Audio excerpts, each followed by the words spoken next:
Oh, we all set down there? Yeah. Right. 31 people here. Just as a... Cut off in his prime. Right.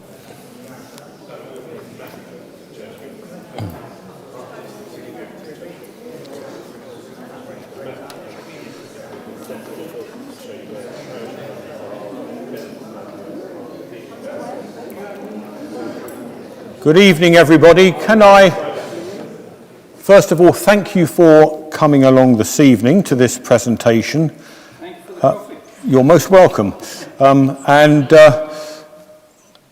like to say that we are recording this presentation, so if you don't want to appear on camera, well, A, remain seated, and B, keep facing this way, and no one will be able to see you at all. A bit later on, we'll be coming to questions. Andrew's going to be running around with a lollipop mic. Now, you may be saying to yourselves, well, why bother coming this evening if we're going to record it and make it available thereafter anyway? And the simple answer to that is because we would value your questions, which is why we want you to use the lollipop mic so that people can actually hear the questions being asked. We found at St Michael's this morning that it was through the questions that we were able to explain a lot more things. So that's the reason. Right. So why are we here? Well, we're here to explore the merger of the parishes of St Michael's and St Mildred's. The purpose is to share with you why we are where we are, to look at options, to explain what a merger would look like, to hear your thoughts, and to give you the opportunity to ask questions, and to explain what will happen after this evening, one way or the other. First, why we are where we are. So there are two... No, let me turn my mic on. I think I'm there. Yes. So there are two reasons why we are where we are. The first and the most immediate reason is because we have been unable to recruit church wardens or a treasurer for St Michael's Church. In addition, the parochial church council is very small in number, consisting of only 4 people. Despite our very best efforts, we've been unable to recruit people to fill these very necessary roles. This means that St Michael's will not function properly at a governance level, and this puts us in breach of our charity status. The second reason, longer term, is to turn our group of 9 churches into somewhere that will attract someone as Lindsay's successor. This is, of course, when he retires in a few years' time. He's not got any plans to go anywhere in the immediate future. So it's a longer term reason, but not vastly so, because in reality, we are only talking about maybe 3 or 4 years' time. Now, although the proposed merger of St Michael's and St Mildred's has been triggered by the first reason, the shortage of officers at St Mildred's, St Michael's, sorry. The second reason has pushed parish mergers onto the agendas of all of our 9 PCCs. The other churches have not yet quite reached the critical governance position of St Michael's, though there are signs that a number of our other 9 churches will in the foreseeable future do so. In any case, if that second reason is valid, attracting a new team rector, then we will need 3 or 4 years to put a new system of governance into place before a vacancy arises.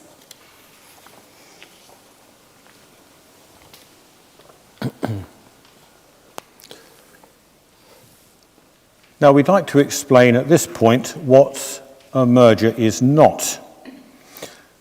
We're going to explain what a merger is, of course, but first what it isn't. First, a merger is not the brainchild of our diocese. It is purely and simply because, like many other organisations, we have been unable to find people to fulfil necessary roles in St Michael's Church. Our diocese does not have a view, but will offer us valuable advice and support. Second, a merger will not affect what goes on in either church Sunday by Sunday or during the week. A merger will have implications only for our church governance. Third, a merger is not about closing churches. Only the people of St Michael's or St Mildred's can do that. And fourth, a merger is not a takeover of one church by another or about eradicating the local, but rather a partnership reflected in the new system of governance. So what a merger is. In essence, a merger involves the dissolution of the parish of St Michael and All Angels in St Michael's and the parish of St Mildred's in Tenterden, and the creation of a new single parish. Imagine, if you will, that someone takes a giant eraser and rubs out the present ecclesiastical boundary between St Michael's and St Mildred's, which runs up Homeward Road opposite the school.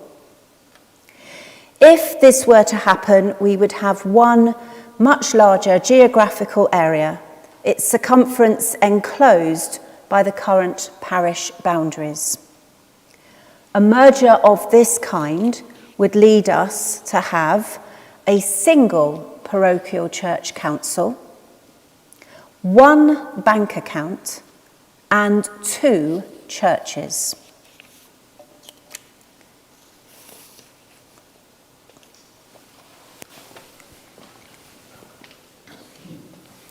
So what are the advantages of a single PCC? A single PCC creates a common sense of purpose and mission. It enables necessary change to happen more efficiently. It assists the church to survive where there is a shortage of church officers. It focuses authority in one place rather than in a diffuse model of 2 smaller groups. And it increases time for mission and ministry. It is also easier to recruit clergy. I'm going to come now to the parochial church council in more detail. Okay, so the next 3 slides we're going to look at different elements of this in more detail. And this first one is the Parochial Church Council, the PCC. The single Parochial Church Council would be made up of representatives of both worshipping communities.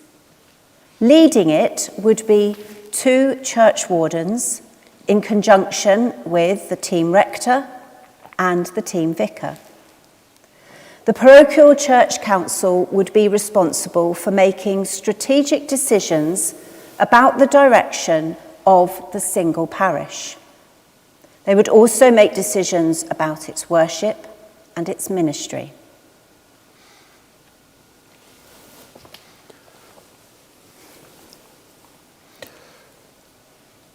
Now to local groups.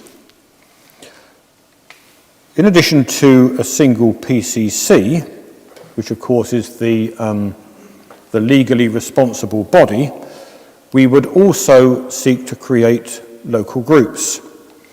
And these would care for each church building and engage in such fundraising activities as would enable the congregation which worships in that building to pay its way.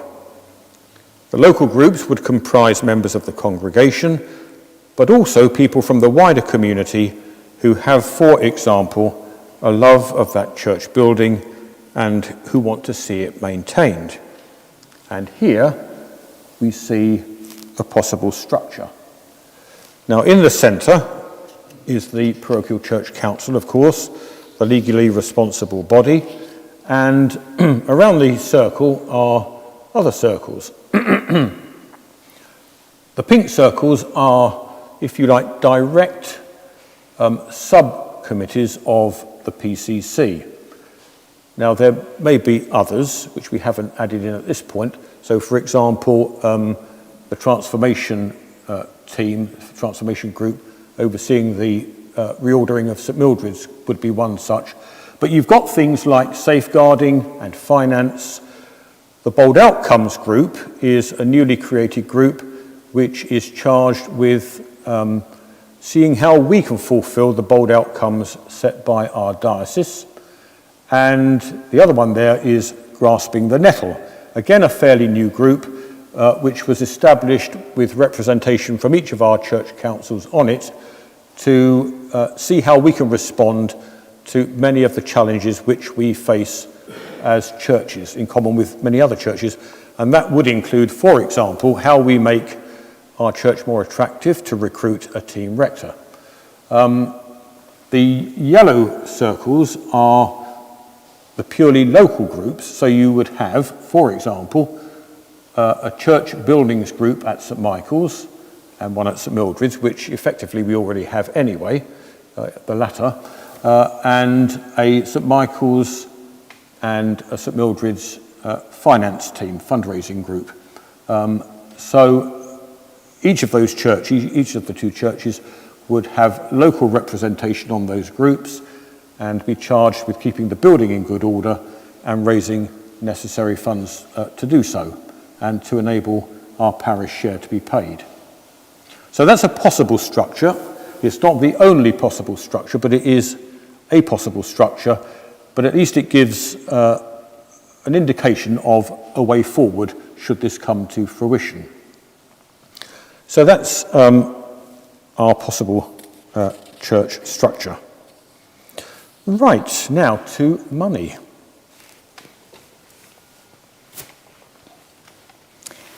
So, just having a very brief look at money in more detail. What a single parish would involve is there being one bank account. And this would have in it separate funds for St Michael's, separate funds for St Mildred's.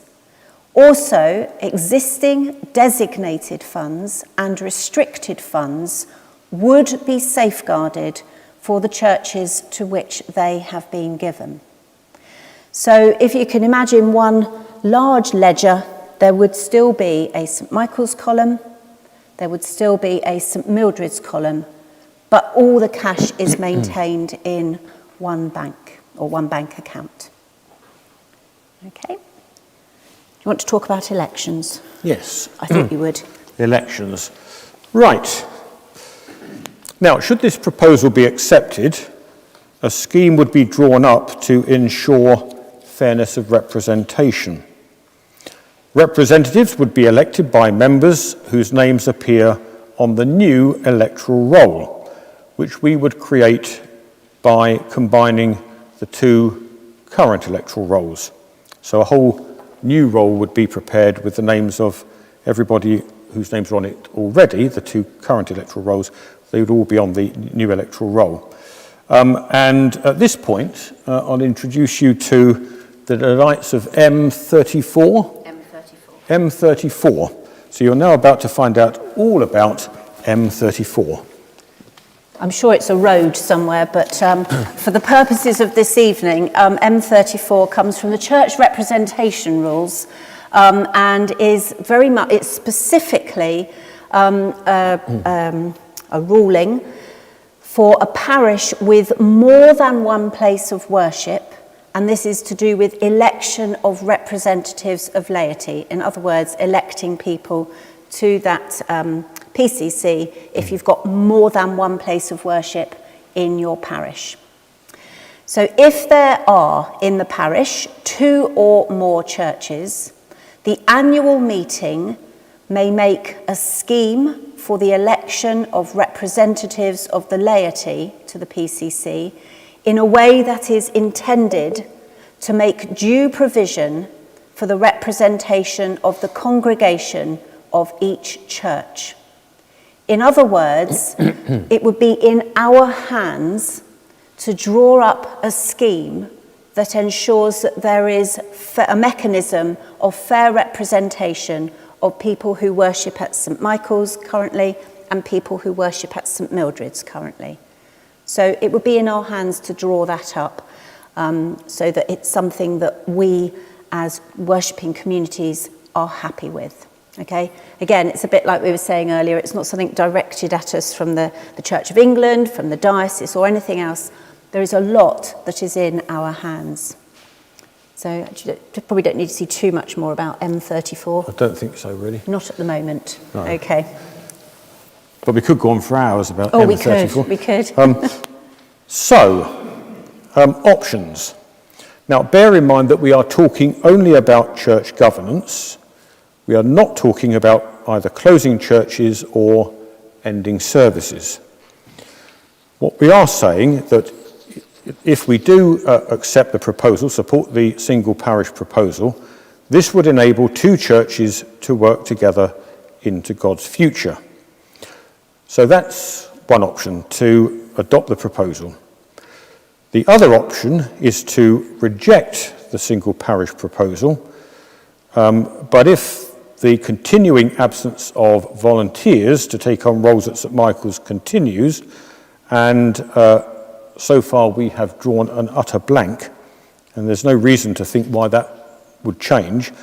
If we reject the single parish proposal, then we are in uncharted waters, at least as far as St Michael's is concerned. No change could be an option, but the only way it could be so is if long-term volunteers come forward. However, because of reason 2 that we outlined at the beginning, making our benefice an attractive place to apply to, the issue of a 9-church single parish proposal is the subject of an ongoing conversation at the moment, and this remains on the agenda of all PCCs.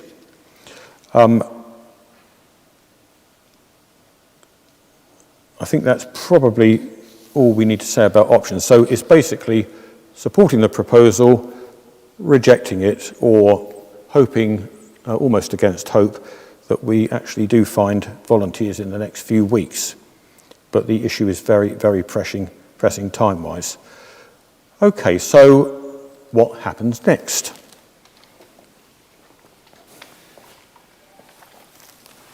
So at the moment, down the mic again. The meeting that we're having this evening is part of a consultation process. We have already discussed with the PCC at St Mildred's and the PCC at St Michael's if this is the path that they wish to go down. And at this point, both the current PCCs have said that this is the path they wish to go down. That is why you are here this evening. So what we're asking you to do next is to think about this for yourself, listen to any questions and thoughts that may come up in a minute, and put views that can be positive or negative. Any views that you have about the working of this scheme need to be sent to Nigel Collins. Now, Nigel Collins works for the Diocese of Canterbury. His title up there, the Pastoral Secretary to the Diocesan Mission and Pastoral Committee, Basically, that means that his role is looking at exactly what we are trying to do. And he is doing this across the diocese with many other parishes at the moment. At the beginning of this month, High Horden, Woodchurch and Bethersden, those three churches became one parish. And they have worked with Nigel to get to that point together. So Nigel has also been our go-to. Lindsay and I have had several meetings with him in person, quite a lot of phone conversations as well, in order that we have a really good understanding about what it is we are putting as a proposal to you. So any thoughts that you have on this should be sent to Nigel. There's an address there and an email. We'll make sure this information is more widely available through Connect Up. But written views need to be with Nigel by July the 4th this year. Okay? We're going to have a look at the rest of the possible timetable in a minute, but obviously this is the next stage. So your thoughts matter, whether you think it's a good idea and you've got some good reasons for thinking so, whether you think it's not the right way to go and you've got a good rationale for that.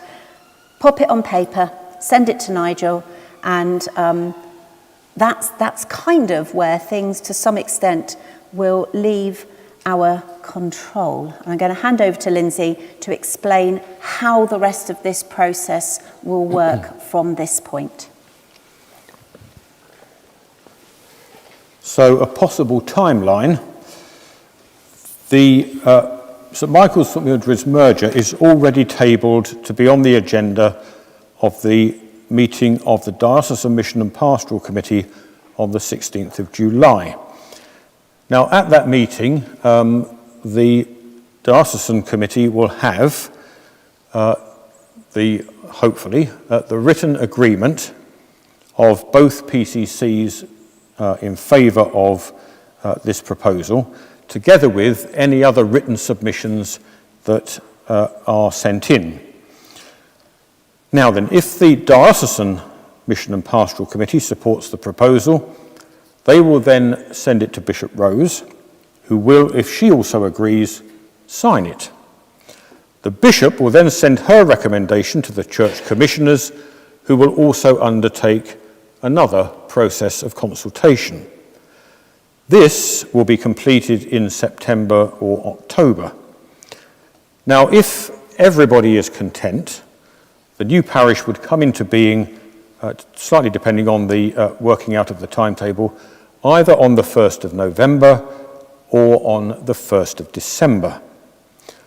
We would then hold an annual parochial church meeting either in November of this year or in January of next. And then at that annual parochial church meeting, we would elect our new PCC, and obviously church wardens as well. So that's a possible timeline. So it still has some way to run, even given a smooth passage. So we're not talking about creating a new parish till the end of this year, if it goes through, and holding elections possibly January of next, which makes a nice, neat transition. Okay. So, over to you for your thoughts and questions. We've tried to present the most important aspects to all of this, but there may be other things that surface as a result of the questions that you have. So over to you. Andy's poised with his lollipop mic so we can hear what's said. Anybody want to kick off any questions? Richard's got one down here. There we are, Richard. Press anything? It's all on. I've got two. I don't know if I can ask two straight away or just one. Two's fine. If you could hold that, yes, just be a bit like Elvis Presley. Otherwise, it doesn't pick it up very well. Okay. Do you want to be a Christian? Yes. Okay. Right. As you know, I'm quite financial, and I really want to know, does St Michael's Church make a profit? And if they do, how does that compare to this church here? St Michael's Church is in financially good shape. Because it's a much smaller community, worshipping community, of course it's not anywhere near on the scale of St Mildred's. I mean, St Mildred's is a much bigger outfit in all sorts of ways. Right, so you can understand me being concerned, because one can, especially as we've got one bank account, if you're not careful, things that we want to do here will be stopped because we don't have enough finance in the kitty to do it all. So that's one of my big concerns.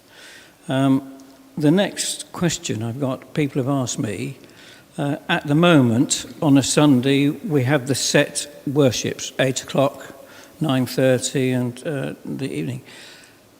Will that still happen in the two churches?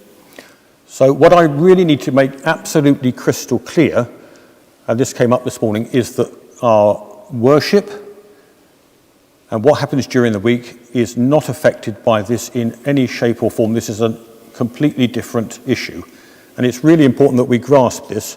What we're about tonight is nothing to do with pattern of services and what happens during the week. Okay, it's purely on governance. Now, that's not to say that things, our pattern of services could change, but that's not because of this. It is because we don't have enough clergy, for example. I mean, that obviously has implications, but as far as this is concerned, this is a completely different issue. Well, just going on the theme of one bank account, at the moment, as most people know, if you write a cheque, you write it to PCC St Mildred. So we do sometimes get donations which we don't know where they came from. So my first question would be, and I really don't want to change the bank account, assuming I carry on being the treasurer, to anything else with Lloyds Bank, because that's a nightmare, as you know, Lindsay. So if someone sends in a cheque, maybe even living in St Michael's, but probably a congregational here, how do we then allocate it between St Mildred's and St Michael's, or door separation that you have suggested? So there will be monies coming in which are set aside for... So in other words, there's nothing stopping the congregation of St Michael's, for example, holding a coffee morning, to keep the roof on. So that money would go into the St Michael's Fund. Similarly, if we do something here for the Transformation Project, that goes into the Transformation Fund. Right.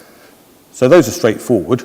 I think all other monies, so in other words, monies through, what am I looking for? Gift aid, in terms of supporting the general running of the church, parish share and all of that stuff, that would go into a general fund common to both churches, because we have one PCC, one parish share, and that's how that would be, broadly speaking, how that would work. I think This is how it would work, but nevertheless, of course, there will be a proportion of the parish share that each worshipping community would need to ensure they are still responsible for.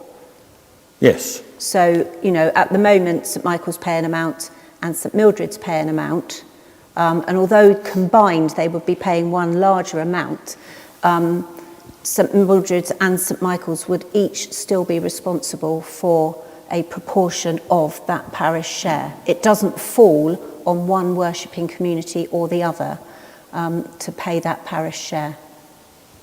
But forgive me, I'm just talking about general donations that come in, nothing to do with the parish share. So we would probably, I was at the meeting this morning, as you know, and I thought about this, but I decided to leave it till this evening. I think we would have to have some sort of formula that all donations that come in, which are not specified for one or other church, maybe it's 20% to St Michael's and 80%. I mean, I don't know what the figures are. I leave that for us to think about afterwards, but I do think it's very important, because otherwise people will say, well, I made this huge donation and I wanted it to go somewhere and it went somewhere else. Okay. Yes. Well, thank you for raising that, because I suspect that's going to be coming up as the other churches consider their position in all of this. and we do have a combined treasurers meeting coming up shortly, and coming to that would be Richard Williams, who was until recently finance director of the Diocese of Rochester, and he's had quite a bit of experience of these mergers. So better heads than mine. I don't know about better heads than yours. I mean, you may be financially astute, but better heads than mine will need to work on this and get a good system sorted out. Following on from that, as an ex-banker, I would suggest that we really need 3 accounts to cover donations made to each St Michael's, St Mildred's, and a joint account for everybody. Sorry? Speak closer. Speak closer. I might swallow it, I have no teeth. So I think we should at least consider 3 accounts. Another thought I have is that St Mildred's is larger than St Michael's, and it seems to me there's going to be an imbalance between the membership of the PCC, which we shall have to strive very hard not to take control. Thank you. Thank you. Nick, and then Tony. I think I'd promised. Oh, sorry, Tim have I missed somebody? Sorry. Tim, then Nick, then Tony. Can you hear me? Yes. To what extent do you think that this will make your lives, you the clergy team, easier, simpler, or better than how things are for you currently? If I'm honest, I would say marginally, because we're only talking about 2 churches. If we went, and it's not my decision, it's the decision of the PCCs individually and collectively, if we went to a 9-church single parish, then that would save us something like 2 or 3 months worth of evenings. Which could actually then be spent on doing all the things that we are not able to do at the moment in terms of children's work and all sorts of other things. Bible groups. So, when you end up with 2 or 3 months of meetings that don't happen, it gives you scope for other things. Yeah, it's obviously with the meetings, it isn't just turning up at the meeting at 7 o'clock or 2:30 or what have you. It's obviously the preparation and the follow-up from those meetings. So at the moment, we do spend quite a lot of time. 9 annual general meetings each year is an enormous time commitment, and for us, it certainly wrote off 2 weeks after Easter, just trying to keep on top of those, in addition to an awful lot of preparation work beforehand. So even reducing by 1 is definitely a help. We struggle often with our diaries to find time, for example, just to look at the Bold Outcomes group, the new group we're trying to form, which is all about mission and ministry work, which is something that we both feel, Andrew as well, are really important to our role. But trying to just find a convenient time to meet with that group has been really difficult. So even if you just take out the equivalent of 1 PCC's worth of meetings a year, that frees up 6 evenings plus the admin time associated with that. So, I don't think it should be underestimated, Tim, that, this one potential merger would be of benefit. But it's actually, I suppose our prime reason is less about if you like, clergy time at the moment, and more about looking at the way in which we can work together to support the community at St Michael's and their issue with the lack of officers. But it is certainly an issue and a very valid question. Nick. There's bound to be concern about a big church and a small church and the relative distribution of money, but it's important to remember that PCC is entirely responsible legally for the proper fiduciary management of both churches and to see that both churches and communities are properly served. There shouldn't be any question of one church dominating the other. The PCC is responsible for all joint funds and must see that they are properly allocated. Yes, thank you. Thank you. It's probably worth saying at this point, I think you alluded to it earlier, about a number of other beneficiaries that have gone down this road. So what that's given us is points of contact that we've been able to discuss with them what their experience has been, how they went about it. But of course, that only gets so far because they are different setups to ours.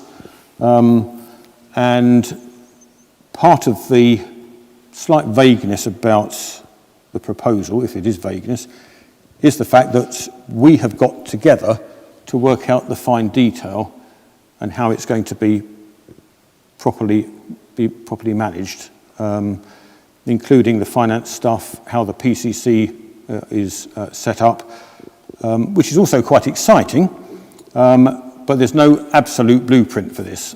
So that's all to be sorted out. Tony. One of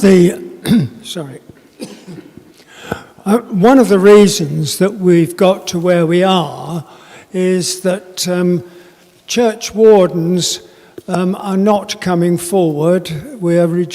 Church wardens are reducing in number for two reasons. Age is one, and the other is the amount of work involved. And I just wonder whether the joining together of two parishes like this is going to increase the workload of the church wardens of St Mildred's. And this I see as a problem, an increasing problem in getting people to come forward for these voluntary roles in the future. I suppose in response we'd say that, two or three things really. One is the role of the church warden is legally minimal. What church wardens add to that workload would depend from one parish to another. I always remember Rob Eastoe, when you were warden, Rob, do you remember going on a diocesan training session and coming back and saying to me, we get off very lightly at St Mildred's because in smaller churches, church wardens tend to do a lot more than in bigger churches where you have a greater pool of people to share the load. So I know you were saying that a lot of the stuff that other wardens are doing elsewhere, you weren't touching as church wardens here.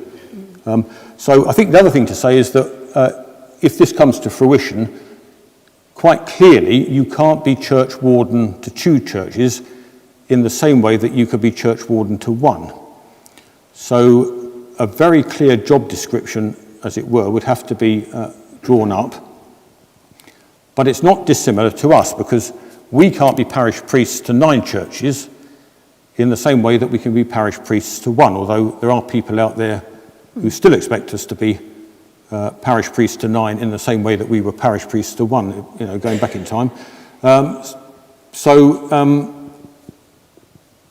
Other structures have to be created. It could be that we end up with deputy wardens, which is strictly a non-legal post, but it could be that we could end up with deputy wardens overseeing the more local in each church, and the 2 church wardens would be overseeing with the clergy and the single PCC the more strategic stuff. So there's lots of things to tease out really in all of this. Yep, do you want to say something? Yeah. I was just going to say, one thing to remember, because this is a new step that we are taking, as I said earlier, to some extent that there is an awful lot in our hands to write.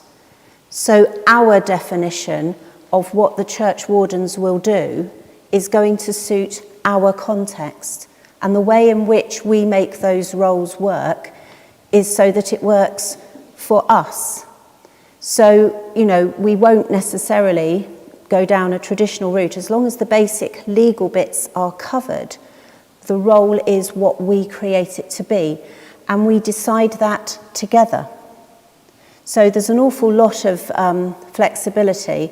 And again, going back to the analogy of our role as clergy, you know, we have to make that role what works for us in this context. So I think it's probably not something to be scared of, particularly if you're someone who feels that the church warden's role is something you might like to take on, because we are going to be able to write that role. And the other thing to say is that we talked on there about having local groups, a local buildings group and a local fundraising group. Those groups are going to be very much at the parish church, the original, you know, St Michael's parish church level, St Mildred's parish church level. St Mildred's actually is slightly different in that it does already have those groups, and they will continue to run. But for St Michael's, these will be quite a new thing. And at St Michael's, we do know that there is within the community people who maybe never come and worship at the church, but who do have an interest in the building and who do want that building to be maintained for that community, so that when they want to get married there or to plan for their funeral to be there, they know that their church is there for them. And we've got already set up in another of our 9 churches in Stone. We have worked very carefully with Stone, who currently also have no church wardens, but a year ago did not have a PCC. It was a very different set of circumstances. And what has been established in that village is a buildings group, and they're calling it the Friends of Stone, and they are a friends group, but their constitution is basically general fundraising. Both groups are drawn from within the Stone community. Some of those people never come to church, but you cannot fault their enthusiasm and their passion in ensuring that their village church is there for them when they want it. They may just go and sit in it quietly on a Saturday afternoon. They may pray by coming and being part of the cleaning team or the flower arranging team. They may be the people who see the door wouldn't open properly. It was just stuck at about this angle, which made it very difficult to get in. The buildings team said, right, we'll get onto that, we'll sort it. And within 2 weeks it was done. They work pretty much independent of us, but they do report to us, and they also report to the PCC, so we know what's going on. But it's a model that is working and has actually literally come from nothing. So any church wardens who currently take a lot of responsibility for buildings, in actual fact, in a model where you have a buildings group, whilst they may sit on that group, they're not necessarily fully responsible for the building. So you can see then how we're able to sort of tailor the role of church warden to be what we need it to be by changing structures. But the other lovely thing about that is some people worry that by becoming a joint PCC like this, you lose the local. But you don't, because the local are still responsible for their building and are very much responsible for ensuring that financially it does remain and is able to pay its way. That's all I'm going to say. Clive, I think you've got a question? Yes. No, I've promised Chris next to me that I won't ask the same question. It was humorous. No, more seriously, as I understand it, St Michael's don't have church wardens at the moment. No. Do you have any concern about church governance, bearing in mind our timeline could go into next year? Any issues there that you foresee? We are hoping that Matthew Roberts is willing, who's the present treasurer, but who has indicated his wish to stand down. We are hoping that he will continue to hold the books and at least process payments and handle any income up until that point. This is why we are at the forefront, if you like, of any further developments in terms of single parish across the rest of our benefice. The other churches, everybody's looking at it because I think it's something we have to look at. And the agenda set by the Grasping the Nettle group, and we looked at 4 or 5 developments coming in our direction. One is the need to make this benefice an attractive place for a replacement team rector to apply to. Now, bearing in mind that the number of clergy has decreased, it is very much a job seeker's market, if I can put it like that. Now, Biddenden and Smarden had one applicant, and they've got just 2 churches. I'm trying with all my might to impress upon everybody that a 9 PCC benefice is attractive to nobody. Nobody is going to want to come here if we've got 9 PCCs. And if we don't do something, when there is a vacancy, which there will be in 3 to 4 years' time, it won't be pretty.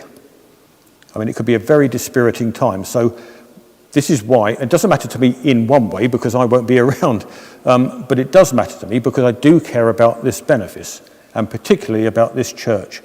And I want us to be in the best position we can be to get somebody to replace me. That's the first thing.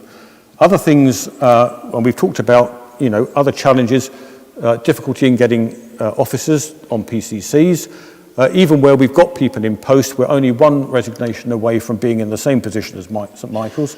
The demographic cliff edge to which we are steadily marching is another big issue. So if we don't have more time to devote to mission and ministry, we are going to be in a parlous state. Somebody's calculated that if nothing changes, in 2060 the Church of England will cease to be. And purely because of the ageing demographic. It's not something, you can't evade it, it's there, and we have to take it seriously. So how do we create time, space, energy to devote to building up our work amongst children, young people and families, for example? So that's why Grasping the Nettle was set up, and I've completely lost the thread now of why I mentioned that. What was that to do with? Clive asked how is St Michael's managed without church wardens this year? Oh yes, that's right, yeah. So in terms of St Michael's, I think if as long as we can cope without church wardens for a short term. What we can't cope with, particularly, is the absence of a treasurer. Now, if Matthew's happy to hold the fort until the end of the year, then we're fine. If he isn't, then I don't know what we're going to do, really, because I think, the whole thing grinds to a halt. So that's kind of where we are with St Michael's, but I'm hopeful that we can get through to the end of this year. Does that answer your question? Sorry. It was a bit of a long-winded... Most of it, yeah. Yeah. And Vicky's sitting over that side. Vicky, Katie Harper, Lindsay Roberts and Raymond Crawford, the existing PCC, worked really hard to keep things ticking along. But clearly it can't go on forever. Any other questions? Any other questions? Or comments? Richard's got one. Anybody else? Yeah, Richard. There we'll have a... Thank you very much. Very interesting. I'm still a little bit concerned, I have to say. And one of the questions that I was asked, and I asked about the finances, but, every Sunday we give a donation, and that goes up and is given to you. I do mine by direct debit. I would hate to think that donation, that amount of money, is going to look after the other church. As at the moment, it doesn't seem to be operating that well. So can you guarantee... No, I can't. You can't guarantee that the money that I give on in the plate, if you like, isn't going to be 100% for No, because for this 90% of the money you give pays my stipend and Jeanette's stipend. Andrew we get for free. The diocese pays the cost. 90% of the money you give is towards us. It's also towards essential work to vicarages. So, you know, I would like to think, and I think the PCC have been brilliant, St Mildred's PCC have been brilliant in taking a very compassionate, loving, generous, open-hearted step forward.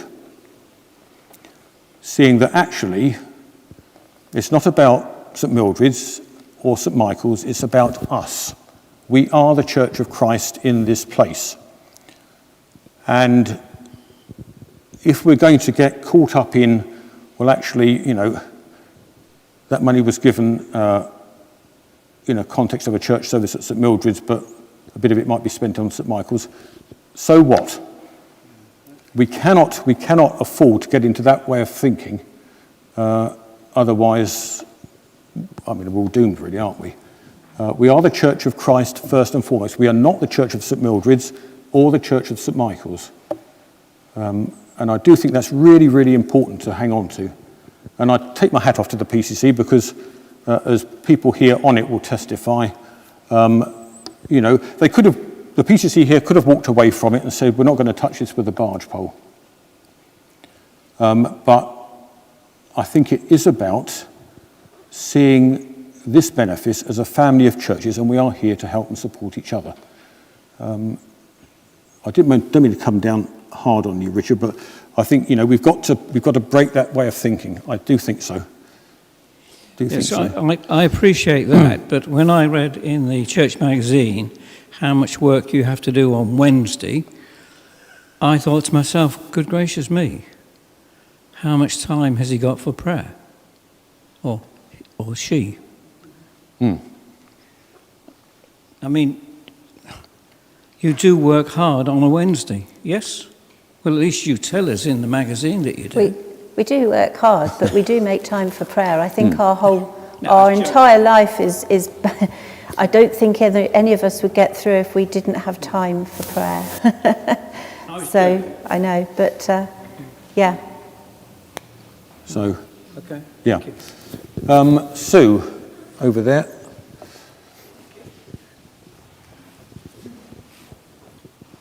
Thank you very much. I just want to say that I think we should, Lindsay and Jeanette and Andrew have put a tremendous lot of work into this, and obviously the PCCs and the wardens. And I think obviously our gut feeling is that, you know, I'm all right, Jack, we're doing fine here. But I do think we want to seriously be positive about this, because it obviously is, Lindsay and Jeanette and Andrew have gone into this very, very carefully with the PCCs, and I do think we don't want to nitpick, we want to look at the wider picture. Thank you.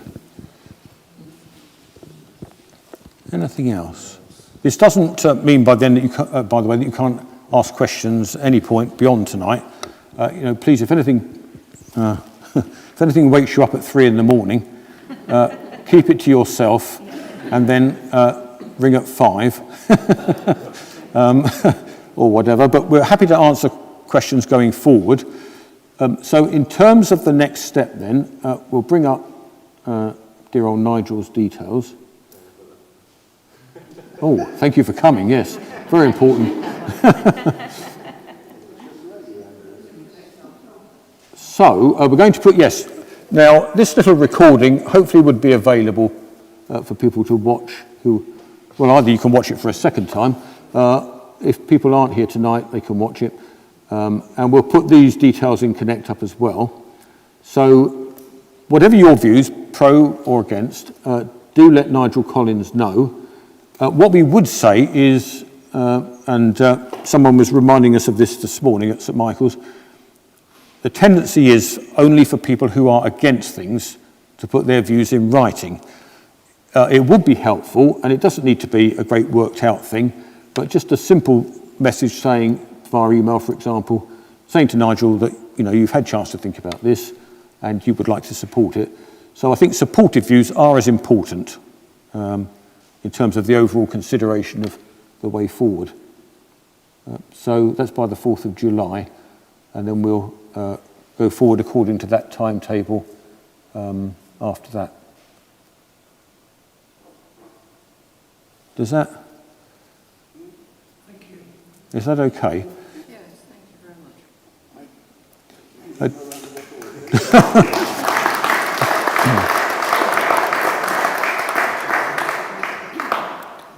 If it's a bit of a test bed, this really, isn't it? But I do think, actually, it's funny how these things work out, or maybe it's not funny if we believe in a God with a purpose for us. But the fact that we are in St Michael's and St Mildred's able to take this first step while the others are considering the whole matter, and to be able, hopefully, maybe by the end of next year, being able to say, well, actually, this worked really well, and we've now done a lot of the spade work in terms of systems and structures, and both churches think it's a really good thing, and it can be a positive example to the other churches when they're deliberating about what they want to do. And it is, as I said, it's down to each PCC to decide. Where I was before, which was when I was there known as the G7 group of churches, that was 7 separate church councils, and then my successor put forward the suggestion that it become a single parish. Well, of the 7 churches, 6 of them said yes they would, and 1 of them said not with a barge pole, and so that benefice is now the benefice of Cale Hill, which are the 6, and Westwell, which is on its own, well, not on its own because it's still part of the benefice, but in terms of PCC and governance, it's a separate parish. So not everybody might want to do it, but we'll see. You can only take one step at a time. So thank you very much indeed for coming this evening, and let us know what you think. Let Nigel know what you think, and we'll let you know what happens next. Thank you. Thank you very much.